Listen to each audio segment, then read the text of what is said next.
What's up, folks? I'm Dwayne, I'm Alicia. and this is Blackboard Gaming, where we teach you about all these great board games that are out there. Waiting to be played by you and yours.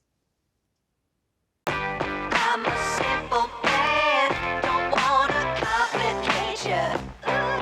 Complication. Hey, everybody! So, last week, we talked about a board game that was sent to us for review by the publisher. And that's this game right here Daybreak. In Daybreak, the players are cooperatively trying to stop global warming and reverse its effects. Yeah, so we're trying to stop climate change. Now, we have yet to win this game. But a couple of days ago, I played it with my board game group. We played it at 3-player, and we were actually able to win. So it can actually be won? Yes, we can win at this game. So we're going to get this to the table again, and we're going to keep going until we win. Okay. Now, with that said, after playing this game, I started thinking about some other games in our collection where we're dealing with real world issues, things that are going on in the world today. So today, we're going to highlight 5 games with themes that tackle real world problems. Yeah, so without wasting any time, we're going to jump right in it. Now, the first game I want to talk about, this game, Daybreak, was co-designed by Matt Leacock, but he also designed the first game on the list, and this is one of the first games that I got Alicia to play, and that game is called Pandemic.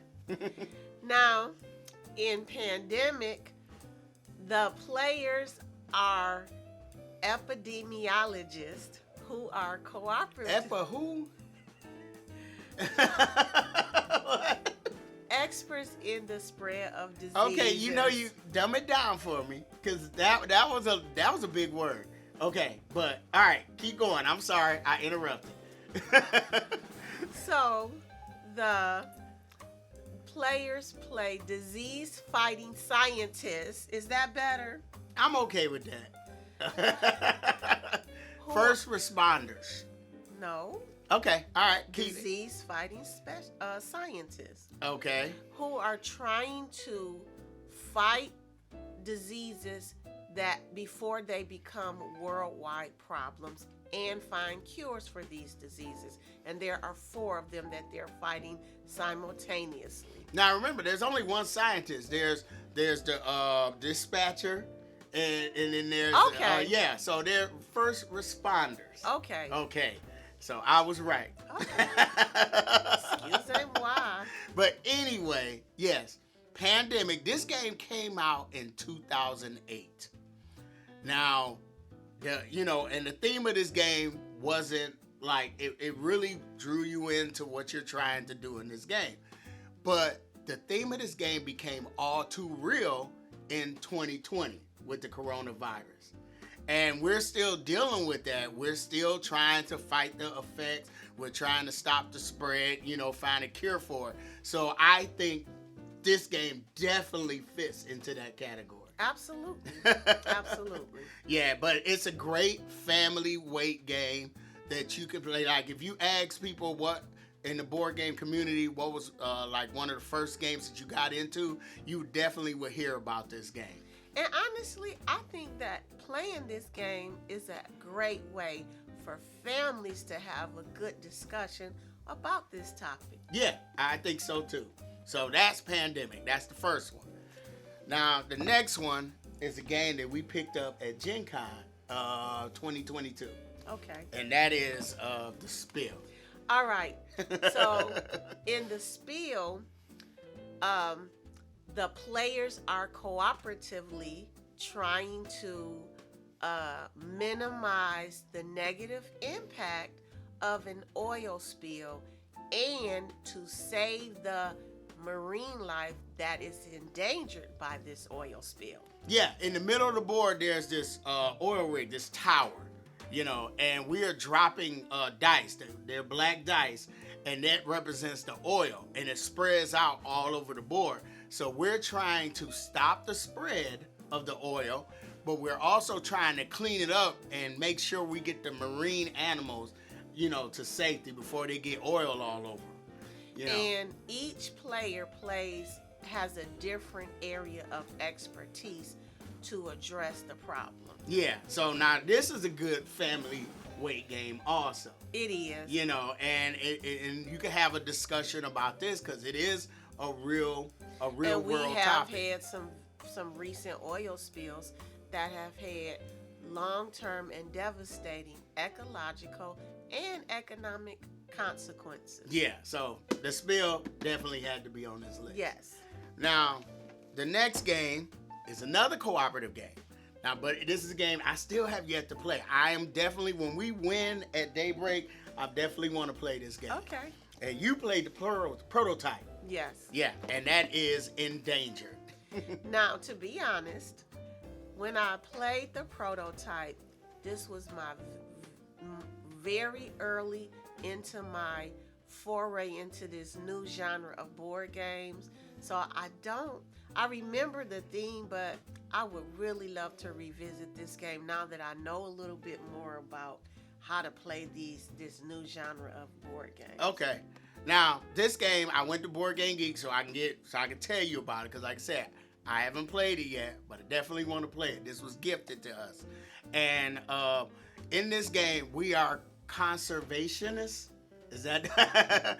And we are, going to the UN and say, hey, we need to stop this environmental destruction that's dealing with these animals. That's threatening. Threatening the animals. That's threatening. Is it tiger and the sea otter? Yes, that's in the base game. But then they got different scenarios where they got the giant panda scenario, and they got the monarch butterfly scenario. They also got the red American wolf, or American red wolf. Okay. And then they got the big box. They got a bunch of animals like polar bears and elephants and condors and stuff like that. And sea turtles. I like turtles. Okay. And so I really want to visit this game, and definitely once we beat Daybreak, we're Endangered is next in line, because I want to learn. I finally want to be able to say I played this game. Okay. All right. Now, with that said, speaking of endangered animals, now I'm going to put this one on the list because, and I think, and leave in the comments below what you think, but I think ArcNOA should be on this list. Why? Well, because, ArcNOA, this is the first, there's 2 competitive games that's on this list. And in ArcNOA, we are building a zoo. But we're not just building any zoo, we're building a zoo that really pays attention, like science. It's like a science zoo, where we're paying attention to the how these animals exist out in the wild, and we're studying and educating the masses. I think that, and that's why I think this zoo should be on the list. But a lot of zoos do that now. Yeah, that's what I'm saying. A lot of zoos do that now. Like, it deals with issues that go on in the world today. Okay. And then, so pretty much you're putting animals in your zoo to gain appeal points so people will come see your zoo, but then you have to get conservation points. And the way you get those conservation points is by releasing animals out into the wild, or studying a specific continent of animals, participating in those programs. Oh, so the zoo actually supports, educates the public, and helps support conservation efforts so that these animals can actually thrive in their natural habitat. Yes. Okay. And they're learning more and more. They're just not putting them in cages and just they're there. They're learning as much as they can, so they know like how to help exist. them. Yeah. How to help them thrive in their natural environment. So I think ArcNOA should be on the list. Okay. All right. Now, I got one more, and you mentioned this in our new to us board games of 2023, and that is Ottawa. And so Ottawa, like I said, this is the other competitive game. But what we're doing, so pretty much the designer, Uwe Rosenberg, had put this game together to educate us about bats in Ghana. You know. And the value they have to the ecology, because they help spread seeds, and they just play a critical role in keeping in the forest, in producing. Is it oranges? Yeah, they eat the oranges, but then they spread their seeds in a wider Very area, wide range. you know, so more trees can grow. Yes. Which actually helps with growing forests in the world. And if you think about it, the trees help with the carbon emissions, which takes us all the way back to daybreak. Yeah.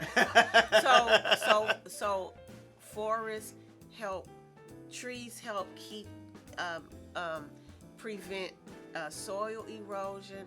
They help oxygenate the air. Yeah. And so they play a vital role.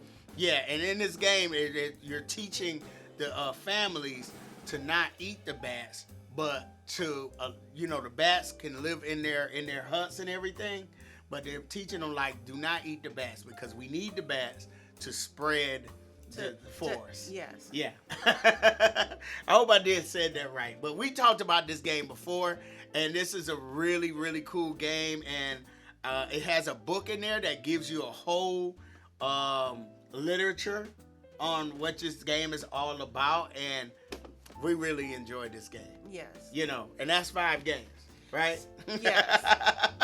So we just wanted to highlight these games because, in addition to being fun and enjoyable and interesting, they highlight and help make increase awareness Yes. of issues and help you be more aware of how you can help tackle some of these real world problems. Yeah, or just make sure that you're aware of and what can you do. But anyway, we just wanted to point these games out because, like I said, Daybreak is a great game, and all these games that we play, you haven't played ArcNOA yet, because I think ArcNOA is, like, I know you've shown desire to play it, but it's a little heavy. All right, so I've been dragging my feet on it, and I don't want you mad at me. Too late. Anyway, so yeah, those are 5 games that we have enjoyed that's in our collection that really, the theme tackles real world issues. So what are some games that you think fit in this category? Yeah, let us know in the comments, because I'm pretty sure it's some that we missed, But anyway, if you like the contents of this video, feel free to hit the like button, subscribe. Follow us on Instagram, Facebook, and Twitter. And I'm Dwayne. I'm Alicia. This has been Blackboard Gaming. We will see you next time.